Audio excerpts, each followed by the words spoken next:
Vous êtes une personne minutieuse et habile, les sciences et la technique vous intéressent, vous avez le sens de l'organisation et une bonne capacité de concentration, alors découvrez le métier de laborantin, laborantine. Les laborantins et les laborantines effectuent des expériences et des manipulations scientifiques pour la recherche, le contrôle de substances ou la production industrielle de produits variés, médicaments, engrais, arômes, colorants, etc. Leur tâche consiste notamment à récolter, analyser, synthétiser, mélanger, isoler ou encore purifier toutes sortes de substances, de la matière vivante aux produits chimiques. Une bonne partie de leur temps est également consacrée à la rédaction de rapports détaillant les expériences réalisées et leurs résultats. Les laborantins et les laborantines travaillent en laboratoire, souvent en équipe, sous la supervision de scientifiques, par exemple des biologistes, des chimistes ou des médecins. Amenés à manipuler des substances parfois dangereuses, ils doivent respecter des normes strictes d'hygiène et de sécurité.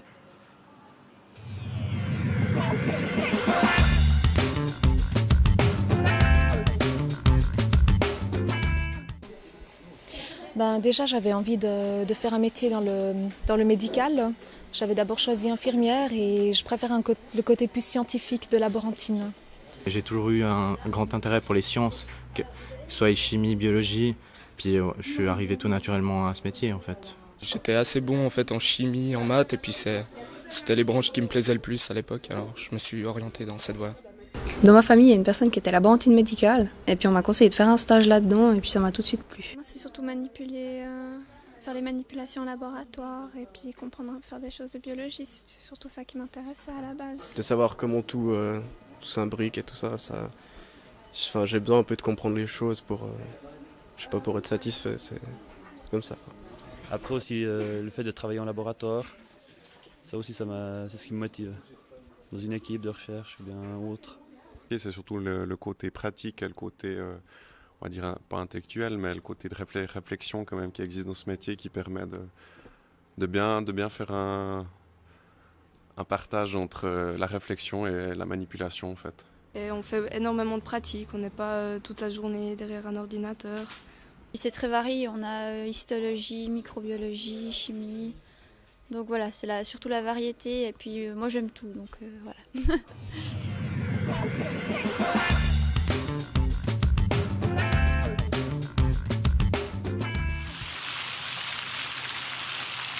Là, nous trouvons sur un site de production de médicaments biotechnologiques avec environ 300 collaborateurs, dont une cinquantaine de laborantins, en chimie ou en biologie.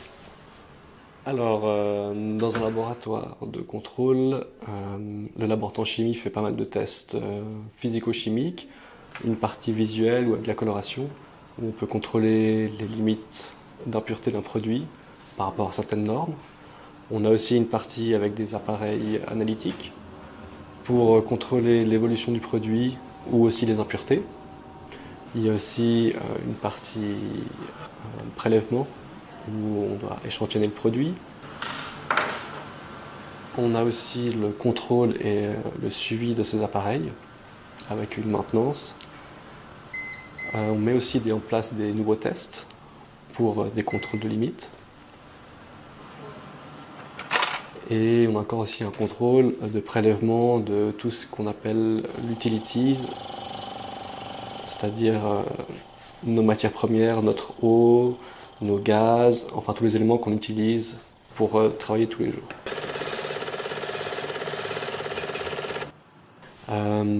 À part toutes les analyses, enfin les tâches quotidiennes tous les jours, comprennent aussi pas mal d'administratifs, de paperasse qui se font soit par le biais d'un ordinateur, soit par le biais des rapports papier.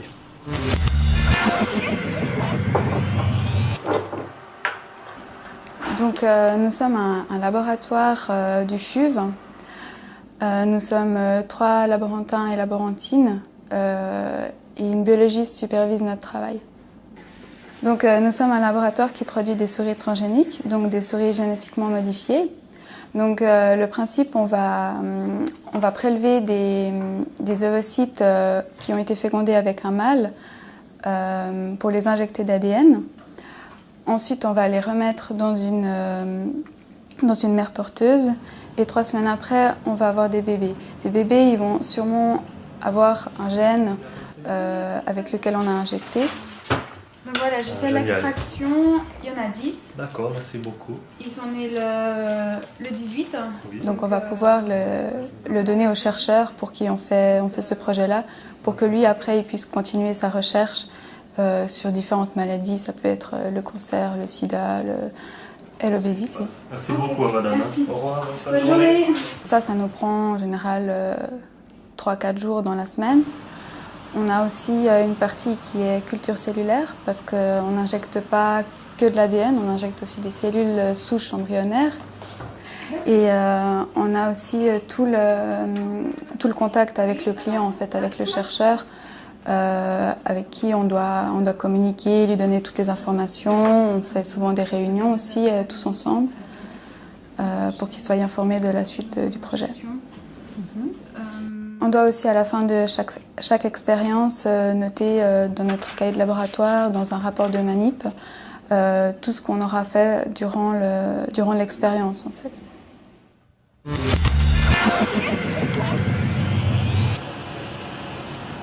Alors donc on a des normes qui nous régissent tous les jours au niveau de l'hygiène, de la sécurité et de l'environnement. Une partie hygiène pour pas qu'on soit contaminé nous par nos produits ou qu'on contamine nous-mêmes le produit. La partie sécurité pour la personne et pour le produit. Donc la personne comprend protection des yeux par des lunettes, la protection cutanée avec des gants, une blouse et un habillage adéquat. Les principales qualités pour ce métier sont la rigueur, la précision, un esprit d'équipe et une flexibilité, ainsi qu'une résistance au stress. Les principales qualités en fait, pour faire ce métier, il faut aimer les maths, les sciences naturelles, le travail en équipe, être organisé surtout parce qu'il y a beaucoup de planification et s'intéresser au développement en fait, de la recherche. C'est un métier quand même qui est très manuel, donc il faut être précis avec ses mains et puis savoir manipuler avec ses mains. Alors, dans le métier de laborantin, on a la chance d'être directement en contact dans la chaîne de fabrication d'un produit, donc de voir comment il se fabrique, d'y participer, de contribuer à sa réussite, de résoudre des problèmes si on en rencontre, et puis d'élaborer de nouvelles pratiques pour fabriquer ces produits.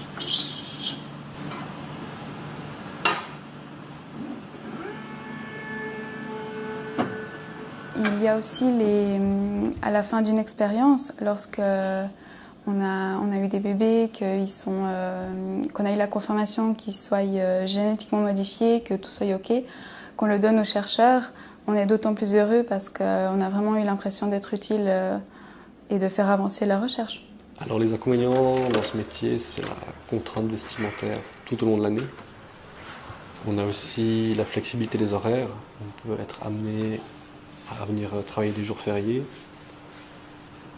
la contrainte vestimentaire au laboratoire, donc les protections, le masque, les gants, les lunettes.